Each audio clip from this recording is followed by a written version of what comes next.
नमस्कार, esoteric journey में आपका स्वागत है। हमारा आज का वीडियो फिर से विपश्यना से रिलेटेड है। बहुत सारे लोगों को ये सवाल होता है कि विपश्यना तो उन्होंने नाम सुना होता है, लेकिन विपश्यना है क्या, विपश्यना करना कैसे है, विपश्यना कैसे प्राप्त करनी है, कहाँ जाए, किससे पूछे, कैसे रजिस्ट्रेशन होता है, इन सारी चीज़ों के बारे में जो जानकारी है वो मैं आज के इस वीडियो में आप सभी को देने वाली हूँ। तो देखिए, सबसे पहले विपश्यना जो है, विपश्यना एक मेडिटेशन टेक्निक है जो कि बुद्ध द्वारा खोजी गई है और बुद्ध ने ही इसका प्रचार प्रसार किया है। आगे जाके उनके जो भिक्खु थे और उनके जो मॉन्क्स थे, उन लोगों ने देश विदेश परदेश जाके इन विपश्यना विद्या को बढ़ाया है, उसका प्रचार और प्रसार किया है। विपश्यना एक मेडिटेशन टेक्निक है जो कि आपके ब्रीदिंग से रिलेटेड है। ब्रीदिंग में आपको फोकस करना सिखाया जाता है, जिसे आनापान कहते हैं।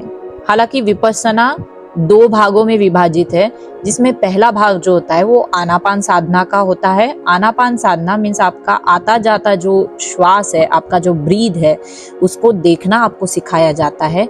देखना मीन्स नॉट फिजिकली देखना, देखना मीन्स उसको महसूस कैसे करते हैं और उस पे एक अटेंशन हमारा पूरा लेके जाके, हमारा पूरा माइंड उस पे फोकस करके माइंड को एक सुई की नोक की तरह बहुत ही शार्प किया जाता है। अब आप मुझे एक बात बताइए, जब किसी चीज को शार्प किया जाता है तो उससे कटने वाली चीज भी उतनी ही बारीकी से और शार्पनेस से कट होगी। तो इसी तरीके का हमारा माइंड जो है उसे शार्प किया जाता है और फिर उसको डिफरेंट बॉडी के पार्ट्स के सेंसेशन को देखना सिखाया जाता है, जो कि विपश्यना कहलाता है। इसमें मैं आपको डिटेल में नहीं बताऊंगी, क्योंकि अगर इन केस मैं आपको डिटेल में बताऊंगी तो शायद आप इस चीज को घर पे करना शुरू कर दें। आनापान आप घर पे कर सकते हो, बहुत सारी वीडियोस ऑडियोज अवेलेबल है इंटरनेट पे। तो आनापान तो आप घर पे कर सकते हो। आनापान तो कोई भी कर सकता है, बच्चे भी कर सकते हैं, बड़े बूढ़े कोई भी कर सकता है। लेकिन विपश्यना जब आपको सीखनी है, क्योंकि विपश्यना एक विद्या है जो कि आध्यात्मिक विद्या है, तो इसे आपको अगर सीखना है तो मैं कहूंगी, मेरी सलाह यह है कि आप विपश्यना, कोई भी आपके करीब का विपश्यना सेंटर है वहां पे जाइए और वहां पे जाके आप इस विद्या को सीखिए। ये हो गया विपश्यना के बारे में बेसिक जानकारी की। विपश्यना एक मेडिटेशन टेक्निक है, इसे 2 भागों में विभाजित किया गया है, एक आनापान और दूसरा विपश्यना। ठीक है, अभी ये तो आपने जान लिया, लेकिन विपश्यना के लिए आपको एनरोल कैसे करना है, कैसे पहुंचे विपश्यना सेंटर तक, इसके बारे में अब हम देखते हैं।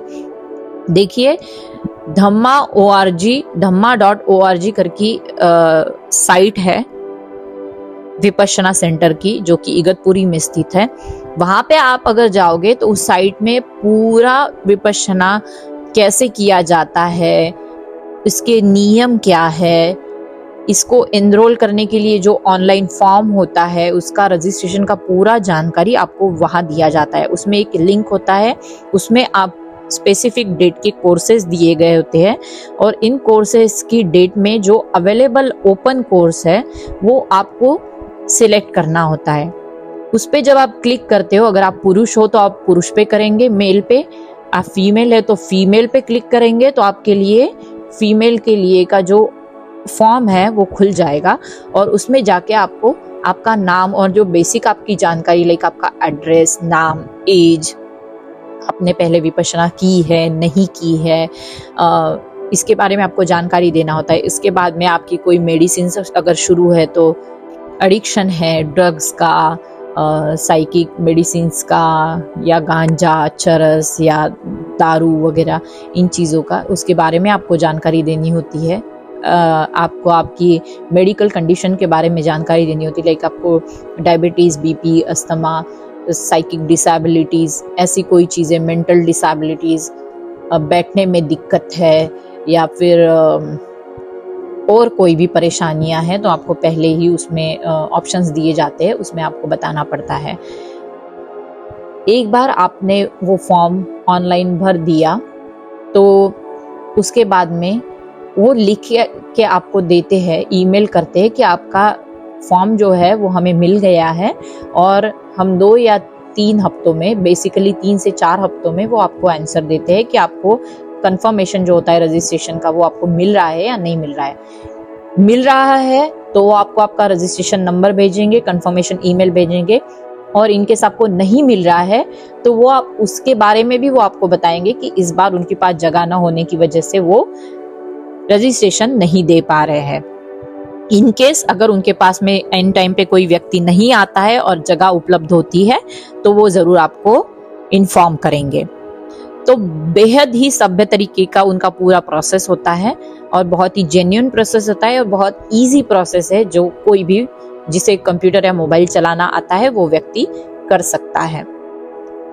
एक बार आपको रजिस्ट्रेशन का कंफर्मेशन आ गया कि उनके साथ ही उनकी जो रूल्स है कि वहां पे आपको किस तरीके के कपड़े पहनने हैं, किस तरीके से रहना है, खान पान कैसा रहेगा, टाइमिंग्स क्या रहेंगे, ये पूरा टाइम टेबल आपको वहां पे वो भेज देते हैं।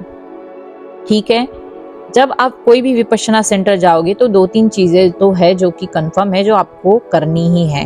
एक, आपको आपका अलार्म क्लॉक लेके जाना है, छोटा वाला जो होता है, क्योंकि बहुत सारे लोगों को सुबह उठने की आदत नहीं होती है 4 बजे, तो ये अलार्म क्लॉक आपकी हेल्प करेगा। 2, आपके रूम को लगाने के लिए आपको एक छोटा ताला आपके साथ रखना है। 3, आपके जो कपड़े होंगे वो लूज और कॉटन वाले हो तो बेहतर है। बहुत tight jeans, short skirts, crop tops ये ना ही पहने तो बढ़िया होगा, क्योंकि मॉडरेट वे में और सोफिस्टिकेटेड वे में उनका आचरण वहां पे होता है, और आने वाले लोगों को भी आपके व्यवहार से, आपके पहनावे से या किसी चीज से कोई दिक्कत ना हो, इसके लिए ये सारी चीज अत्यंत जेन्युइन चीजें हैं जो आपको बताई जाती है। और वैसे भी आप वहां पे रिलैक्स होने जाते हो, 10 दिन के लिए नो कांटेक्ट सिचुएशन में होते, दुनिया से आपका पूरा ताल्लुक जो है वो टूट जाता है, तो बेहतर है कि आप सिंपल और कॉटन क्लोथिंग अगर करें बेहतर होगा। परफ्यूम, किसी तरीके की सुगंधित वस्तुएं, साबुन, ये वो आपको वहां पे यूज नहीं करना है, क्योंकि बहुत सारे लोगों को या तो एलर्जीज होती है डिफरेंट परफ्यूम से, या फिर डिफरेंट जो सुगंध है वो किसी दूसरी डायमेंशन को भी ओपन करने का काम करती है। क्योंकि यहाँ पे डीप मेडिटेशन होता है, डीप मेडिटेशन वर्क होता है, इनर वर्क होता है, और कितना भी आप कहिए विपश्यना इज रिलेटेड टू आध्यात्मिक प्रोसेस, लाइक स्पिरिचुअल प्रोसेस का जर्नी का वो स्टार्ट है। तो बेहतर यही है कि आप कोई इंटेंस परफ्यूम्स या किसी चीज का वहां पे यूज ना करें तो ही बेहतर है। आप बहुत सादे तरीके से जाए, 10 दिन विपश्यना करके आए, उसके बाद में आप फिर जब अपने दुनिया में आते हो तो आप सारी चीजें करने के लिए ओपन हो। ये हो गई वेरी प्राइमरी चीजें। दूसरी बात ये है कि जब आप विपश्यना जाते हो तो आपको बस एक वक्त का खाना दिया जाता है। इन केस आप अगर डायबिटिक पेशेंट हो या आपको शाम के खाने की भी जरूरत है, या आप ऐसे कुछ मेडिसिन ले रहे हो जिसमें आपको खाना जरूरी है, तो आपको पहले ही सेंटर के अथॉरिटीज को इन्फॉर्म करना होता है कि आपको शाम को भी खाना लगेगा। अगर आप गर्भवती स्त्री है तो आपका खाना उपलब्ध करा दिया जाएगा। और जो नॉर्मल लोग हैं उनके लिए शाम के वक्त बस थोड़ा नाश्ता होता है, एक फ्रूट स्लाइस होता है और चाय या दूध आपको दिया जाता है। 10 से 11 घंटे का मेडिटेशन होता है, उसके बीच में 2-2 घंटे के बाद में ब्रेक होते हैं। तो विपश्यना में आप जब जाते हो, आपका रजिस्ट्रेशन कंफर्मेशन आ जाता है, बैग पैक करके जब आप विपश्यना सेंटर पहुंच जाते हो तो आपका शिविर शुरू होने से एक दिन पहले वहां पे दोपहर तक पहुंचना होता है। दोपहर में आप जब भी जाते हो आपको पूरा टाइम टेबल समझाया जाता है। आपके पास से आपकी मूल्यवान चीजें और फोन ले लिया जाता है, और आपको आपका रूम नंबर और आपका आइडेंटिटी कोड देके, आपका आसन का नंबर देके आपको शाम को नाश्ता और चाय खिला के आपको धम्मा हॉल लेके जाते हैं, जहाँ पे वो आपको आपके आसन पे बिठाते हैं, आपको आपका आसन दिखाते हैं, और वही 10 दिन आपको बैठ के आपकी पूरी विपश्यना करनी होती है। आप जब धम्मा हॉल में जाते हो तो धम्मा हॉल में सुबह 4 बजे से लेकर रात को 8:30-7 बजे तक जो है वो मेडिटेशन के डिफरेंट सेशन चलते रहते हैं। कोई सेशन 2 घंटे के होते हैं, कोई सेशन 1 घंटे का होता है। बीच में अगर आपको टॉयलेट, वॉशरूम के लिए अगर जाना है तो उसकी अनुमति होती है। बस आपको उठ के चुपचाप जाके आपको रिटर्न आके आपके आसन पे बैठना होता है। 10 दिन के बाद में जब आप आपका विपश्यना पूरा शिविर फिनिश करते हो, उसके बाद में आपको आपके फ़ोन दिए जाते हैं और आपको बात करने की भी अनुमति दी जाती है। लेकिन जब आप विपश्यना स्टार्ट करते हो तो आपको आर्य मौन का पालन करना होता है। आर्य मौन मतलब आप पूर्ण वाणी, मन और अपने शरीर से पूरी तरीके से साइलेंस हो जाओगे, मतलब मौन हो जाओगे। आपको ना ही आपकी आंखों से, बॉडी से, हाथों से, इशारों से या वाणी से बात नहीं करना है। मन से साइलेंट होना थोड़ा कठिन है, लेकिन जैसे जैसे आप विपश्यना में डीप चलते जाओगे आपको मन की शांति का भी अनुभव होता जाएगा।